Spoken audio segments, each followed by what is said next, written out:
Wow. Yep, and we're back on Hello On 2. Yes, Are you welcome in back. Egypt, Zamir? I'm actually holding a copper pyramid, which is apparently being used for healing, apparently, yeah. So we're going to talk more about this because there's a holistic approach. There's a Malaysian International Conference on holistic healing for cancer, and we'd like to welcome on your far left, Dr. Siby, who is the president of Cancer Vive Center, and Dr. T.Selva, who is the author of Vasthu Sastra guide. I have a copy of the book right here, but before that, well, welcome to the show. Thanks for joining us this morning. Good morning. Well, you see all these great gadgets on the table. Maybe, Doctor, you would like to give us, an overview of what Vasthu Sastra guide is about. Yeah, actually the ancient sciences, actually there's a lot available in modern times. Many people lack the knowledge actually, and ancient knowledge like the science of Vasthu Shastra, the science of living in harmony in any space that we occupy. And you can apply it very easily in modern time without breaking down walls or renovating a house to live in harmony, particularly those who are having challenges related to health. But like right now I'm going to speak at the second international holistic conference for cancer actually. I'm going to share with people some ancient knowledge where they can apply in their home as an alternative therapy against any kind of terminal illness or diseases, because these are successful knowledge and sciences that have been applied, and people have found tremendous solace, remedies and cures in their daily living. I see. So that's my it main requires interest. things around us, normal basic logic, and this has actually been, passed down from generation to generation. Focusing on energies. Basically focusing on energy about 5,000 years ago, but people lack knowledge because of modern times. There's modern medication. I'm not saying that you don't practice modern medication, but you can incorporate both values and see the benefits. Like you were showing about the pyramids, for instance. Pyramids have existed for thousands of years. Until today, there have been research experts of trying to find out what is so special about the pyramids in Egypt that can preserve the mummies for thousands of years. And now they use it for nasi lemak. That's a cold chip. That's a cold chip. But it actually helps to preserve the So basically, is the energy that's contained here. For instance, if you have headache, migraine, you just have to place it on your head. Stomach cramps. That's all. Alternative healing. You don't have to consume anything. I need a lot of those pyramids for weight loss. Right. Doctor, talking about a holistic approach, what should we know about? What are the things that we should know about holistic approach when it comes to healing cancer? Basically, see, everybody knows about one thing, that when you are diagnosed with a cancer, you go to a doctor and the doctor says, okay, this is a terminal illness, or maybe this is first stage or second stage or third stage, and you have chemotherapy, you have radiation, you have surgery. So when these options are given, sometimes the patients may not be so they will be taken aback. One thing that, oh my God, I already have a cancer. That itself is a mental block or a shock for them. And you need them to understand, why it happened, whether this can be healed completely. That's one part of it, counseling them, make them understand, can it be improved or not. Second thing is that when these approaches are given to them, whether they will completely recover or not, is it a temporary one, whether there is going to be a metastasis or a secondary metastasis happening after a few years or not. So this is the thing which is actually having the first step of a patient. But apart from that, that is, of course, that's what is available, that is what is practiced. At the same time, there will be some stages where the holistic approach, where you have dietary restrictions, where you have pranic healing, you have Qigong, you have traditional Ayurvedic system, Chinese system, Malay system, homeopathic, all these traditional system, whether it can be incorporated along with, or whether it can be complemented along with what it is given to reduce the suffering, to support them to have a quality of life. So it's going to be completely holistic, not just the condition is addressed, you are trying to do completely holistic in this. So the patient feels little more knowledgeable, comfortable. At the same time, holistic have a most important role is to prevent disease from developing. How can we prevent cancer from developing into the body? By incorporating the lifestyle, the food and everything like that. That is what we are trying to give more more and more importance. So the second Malaysian International Conference on Holistic Healing for Cancer is coming really soon. Yes. Tell us about the first conference that happened. How was the response? It was actually really good. We had that on 18 June 2011 at Tun Hussein on Hospital Auditorium there, where we were expecting about 200 participants. Actually, we had more than 400 participants attending that. And we had speakers coming from Australia, we had speakers coming from India, Singapore, Malaysia. It was overwhelming. So we have to take adjacent cafeteria to put the TV and then, you know, show them that, it's like that. So this time, that's why we decided to have 600 participants attending this one. At the same place? This is in Sime Darby Convention Center much in bigger, Bukit much better. Kiara. So we have. Now, talking to cancer survivors or cancer patients can be quite challenging because we don't want them to lose hope. Yes. And have you ever had skepticism given by them? Because how can, you know, Indian feng shui, you know, help me feel better when they're, you know, going through treatments and all that? So how do you tackle this situation? Well, I'd like to share with you a case study. About 4 years ago, there was a woman suffering from cancer, and she sought experience, family experience with me. How can the ancient science of Vasthu help to remedy cancer? But most people approach ancient knowledge like Vastu, astrology and so on at the chronic stage, all right? So what happened here, I thought, look, you come to a chronic stage, but what I can do is to tell you about the knowledge on this science, placement where a patient who's suffering for cancer or terminal illness should sleep.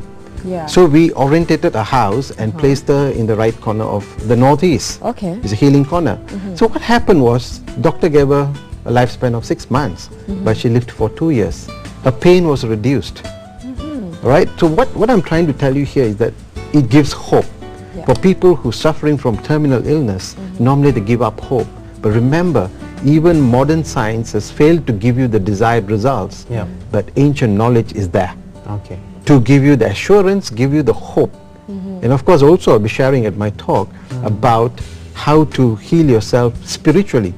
In all faith there is also spiritual practices, and I'm also going to share with people which are the powerful spiritual sites in all faith that one can visit and get transformed or healed. You can't tell us here. You gotta go to the talk. For some people, for some people I said, do not believe in spirituality prayers. I like to advise them, you don't have to believe in the cosmic energy of Almighty, but just go to these places like a tourist. Take your camera and visit this temple or place of worship, church or mosque. Just visit like a tourist. The fact that you place your foot in the grounds of a place of worship, you are being healed. Unknowingly by the subtle energy. That is how these powerful places are. So it doesn't matter what religion. Any religion. In fact, every religion has their own specific area. Or you can do a cross faith, or interfaith in practicing everything. Because when you're ill, you will like to seek for any kind of alternative way to get cured. And I also like you to clarify that this Vastu Sastra guide has nothing to do with a specific religion, right? It originated from India. It's nothing to do with religion. And this guide actually specifically tells, if you are ill, there is one indication that your kitchen in the house is located in the wrong place. Wow. You have to move the kitchen? Yes. Food. You see, food must be cooked in the southeast corner or in the northwest corner of your house. These are the two locations. One is the fire corner, one is the air corner. If food is cooked elsewhere, definitely you will experience illness, problems and so on, health related. And people should be conscious about this. I'm talking about conscious living consciously with the environment, living consciously in the space, because we must remember that any space that we occupy, we are governed by energies. The question is whether are we in harmony with this energy or we are against adversely with this energy. This is the website they get. Dr. Siby, we're talking about, we're looking at this website here. This is about this the conference, right? So, what can they expect from this conference as compared to the one held previously or held last year? Yes, we have the most important thing is we have speakers from USA. Ms. Myra Levin, she is actually one of the exponent speaker who is on the alternative medicine and traditional system of yoga and Ayurveda. Then we have Dr. Ramkumar Kuti. He's coming from India. He's also an Ayurvedic physician who is actually practicing for many years and also have experiences dealing with cancer patients.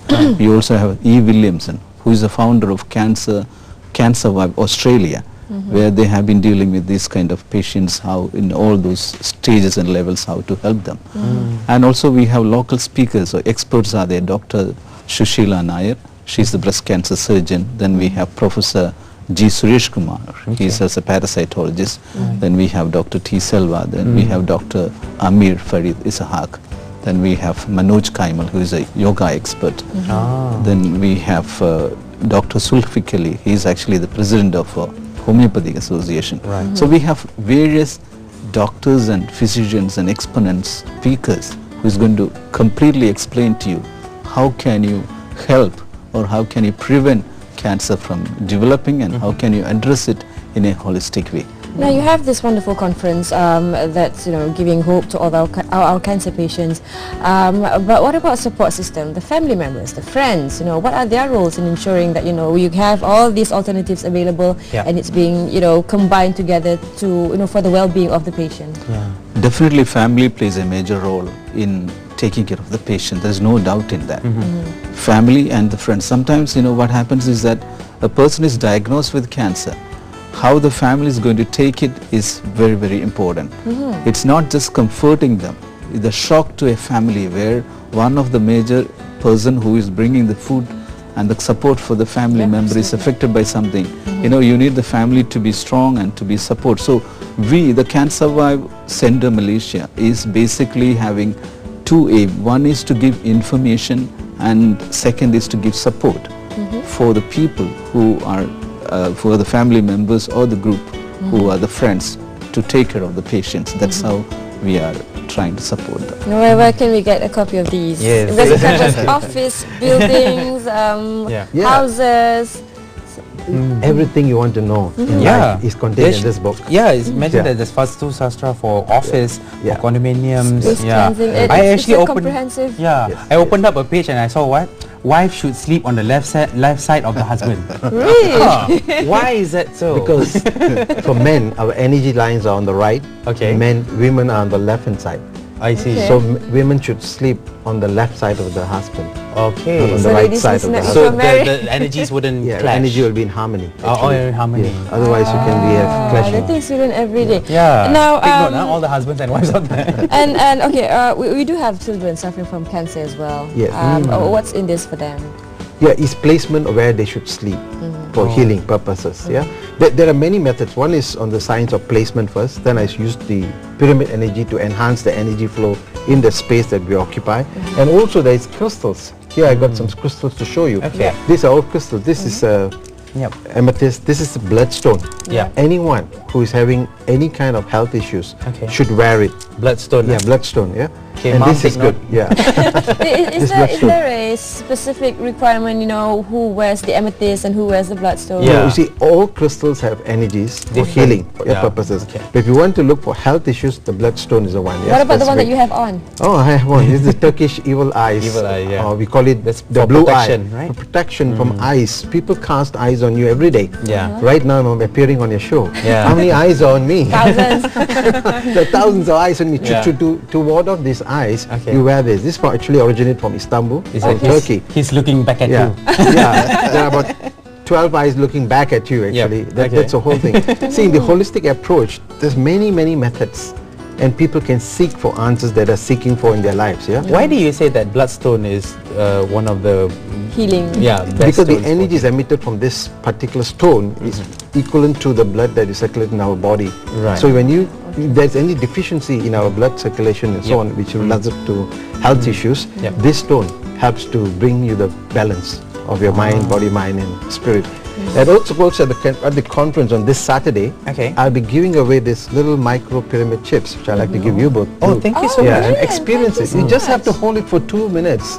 And doctor, you can have one too. Just hold it.